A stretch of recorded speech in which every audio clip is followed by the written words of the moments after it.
நண்பர்களே, செல்வமும் அதிகாரமும் ஒருபோதும் ஏழைகளிடத்தில் அது ஒன்று சேராது. செல்வம் இருப்பவர்களிடத்திலும் அதிகாரம் இருப்பவர்கள் மட்டுமே ஒன்று சேரும். இதுதான் உலக நடைமுறை யதார்த்தம். இந்த வார்த்தைகளுக்கேற்ப துணை முதல்வர் உதயநிதி ஸ்டாலினை வருங்கால அதானி குடும்பத்தினுடைய தலைவரும் அதானியுடைய அன்பு மகனுமான கரண் அதானி, தமிழக முதல்வர் ஸ்டாலினுடைய மகன் திரு உதயநிதி ஸ்டாலின் ஆகியோருடைய சந்திப்பு தான் தற்போது பேச்சு பொருளாக மாறியிருக்கிறது. துணை முதல்வர் உதயநிதி ஸ்டாலின் இளைஞர், அதானியினுடைய மகன் கரண் அதானி சமகால அந்தஸ்து கொண்ட இரண்டு சீரிய தலைவர்களும், ஒருவர் தமிழகத்தில் அரசியல் தலைவர், மற்றொருவர் உலகத்தில் மிகச்சிறந்த செல்வ சிறப்புமிக்க ஒரு கூட்டு தலைமையினுடைய வருங்கால வாரிசு. இன்றையும் அதானி குடும்பத்தில் அவர் மிக பெரும் பொறுப்பில் இருக்கிறார், கரண் அதானி. இந்த செய்தியினூடே நாம் பார்ப்பது கரண் அதானி உதயநிதி ஸ்டாலின் சந்திப்பின் பின்னணி என்ன? அரசியல்கள் இருக்கிறதா, அல்லது இந்த சந்திப்பு வெறும் தேசத்தின் வளர்ச்சி மட்டுமே, இதில் அரசியல் இல்லை என்று நீங்கள் சொல்லப் போகிறீர்களா? உங்களின் கேள்விகளுக்காக விடையை தருகிறோம் எம் தொலைக்காட்சியின் அலசல். திருவள்ளூர் மாவட்டம் பொன்னேரி அருகில் உள்ள ஆதானி காட்டுப்பள்ளி துறைமுகத்தை தற்போது விரிவாக்கம் செய்ய அதானி குழுமம் திட்டமிட்டிருக்கிறது. இது ஒரு பெரும் பொருளாதார மேம்பாட்டு திட்டம். இது மட்டுமல்ல, ஆந்திர பிரதேசம், தமிழ்நாடு, கர்நாடகா இந்த 3 மாநிலங்களையும் இணைக்கக்கூடிய அளவிற்கு சாலை போக்குவரத்துகளை இத்திட்டத்தின் மூலம் மேம்படுத்தவும், இந்திய அளவில் துறைமுக நகரங்களில் பெரும் கட்டமைப்புகளை ஏற்படுத்தவும், தற்போதைய தேவையாகவும் சர்வதேசத்தின் வளர்ச்சிக்கு ஒப்பாக நமது நாட்டை மாற்ற வேண்டும் என்ற சிறிய கொள்கையில் மத்திய பாரதிய ஜனதா அரசு முயற்சி செய்கின்றது. ஒரு பக்கம் இதற்காக பல கோடி ரூபாய்களை அவர்கள் திட்டமிட்டு இன்வெஸ்ட்மெண்ட் செய்யக்கூடிய அளவிற்கு பெரும் செல்வந்தர்கள், தொழிலதிபர்கள் வந்தாலும் மத்திய மாநில அரசுகளின் கூட்டு முயற்சி மட்டுமே இதற்கு வெற்றியை தர முடியும்.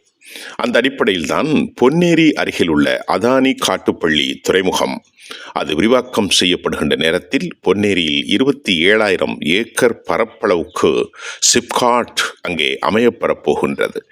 பல அயலக முதலீடுகள் அங்கே வரப்போகின்றது. வடசென்னை பெரும் வளர்ச்சியை தூக்கி பிடிப்பதற்கான காலத்தை தற்போது மெட்ரோ என்னெல்லாம் பல்வேறு திட்டங்கள் அங்கே திட்டமிட்டு நடத்தப்படுகின்றது.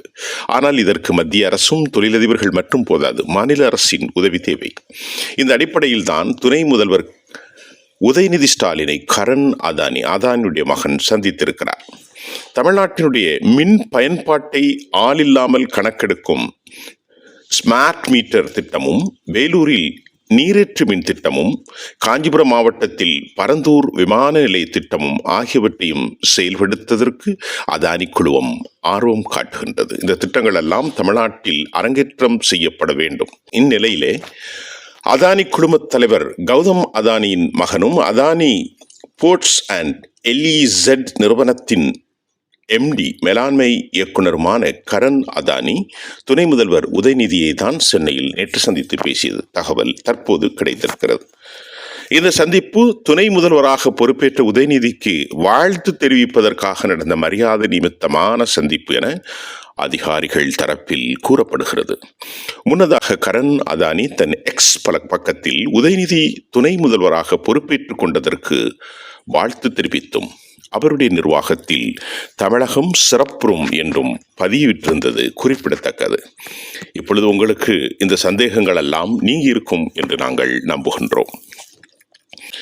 ஒரு தொழிலதிபர், எல்லாருக்குமாக இருக்கக்கூடிய ஒருவர், ஒரு அரசியல் கட்சிக்கு, அதுவும் உள்கட்சி விவகாரங்களில் துணை முதல்வராக தேர்ந்தெடுக்கப்பட்ட உதயநிதிக்கு வாழ்த்து தெரிவிப்பதின் ரகசியம் என்ன? 12 மாதங்களுக்கு முன்பு தனி சாப்பர் பிளைட்டில் சென்னை வந்த அதானி ரகசியமாக அல்ல, நேரடியாகவே தமிழ்நாடு முதலமைச்சரை அவர் இல்லத்திற்கு சென்று சந்தித்தார்.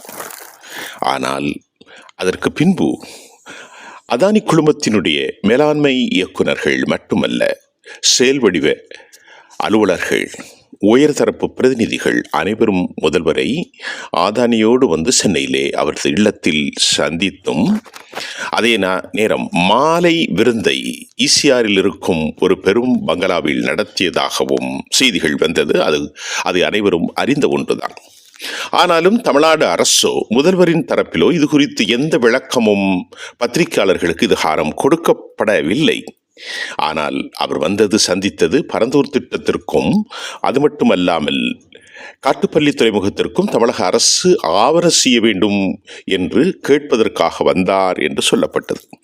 இப்பொழுது கரண் அதானி வந்ததையும், கடந்த முறை அதானி குழுமத்தினுடைய குழுமங்கள் அனைவரும் வந்ததையும், முதல்வரை சந்தித்ததையும், துணை முதல்வர் உதயநிதி ஸ்டாலினை சந்திப்பதையும் நீங்கள் பொருத்தி பாருங்கள், உங்களுக்கு விடை கிடைக்கும். நாம் ஏற்கனவே சொன்னதை போன்று செல்வமும் செல்வமும் ஒன்று சேரும், அதிகாரமும் அதிகாரமும் ஒன்று சேரும். இப்பொழுது புரிகிறது என்று உங்கள் கணக்கு தெரிகிறதா? மத்தியில் ஒரே நாளில் மெட்ரோ திட்டத்திற்கான அனுமதி, மோடியின் வலது விசுவாசகரமாக இருக்கக்கூடிய அதானி என்று தொடர்ந்து ராகுல் காந்தியால் முன்வைக்கப்படுகிற விமர்சனத்திற்கு உள்ளான அதானி தமிழ்நாட்டிற்கு வந்திருப்பதும், அவரது மகன் கரண் அதானி எக்ஸ் தளத்தில் உதயநிதிக்கு வாழ்த்து தெரிவிப்பதையும், 63,246 கோடி திட்டங்களுக்கு துறை சார்ந்த அமைச்சகம் இல்லாமை, ஏனைய அமைச்சகங்களின் தயக்கம் எதுவும் இல்லாமல் ஒரே நாளில் 33,000 கோடி சேங்ஷன் ஆனது. இவைகள் அனைத்தையும் நீங்கள் பொருத்தி பாருங்கள், நிச்சயமாக உங்களுக்கு விடை கிடைக்கும். நாம் இதை சொல்ல தேவையில்லை. துல்லியமான அறிவு, தீர்க்க தரிசனம், சமகால அரசியல், கண்டெம்பரரி பாலிடிக்ஸ் என்று சொல்வார்கள். இதனையெல்லாம் நீங்கள் தெளிவாக உணர்ந்து பார்த்தால் இதற்கு பின்னால் இருக்கும் அரசியல் உங்களுக்கு புரியும். அதே நேரம் ராகுல் காந்தி மட்டுமல்ல, ஜெயராம் ரமேஷ் போன்ற மூத்த தலைவர்களின் அச்சமும் தெளிவாக விளங்கும் என்பதே இந்த செய்தியினூடாக நாம் பார்க்கக்கூடியதாக இருக்கின்றது. நன்றி.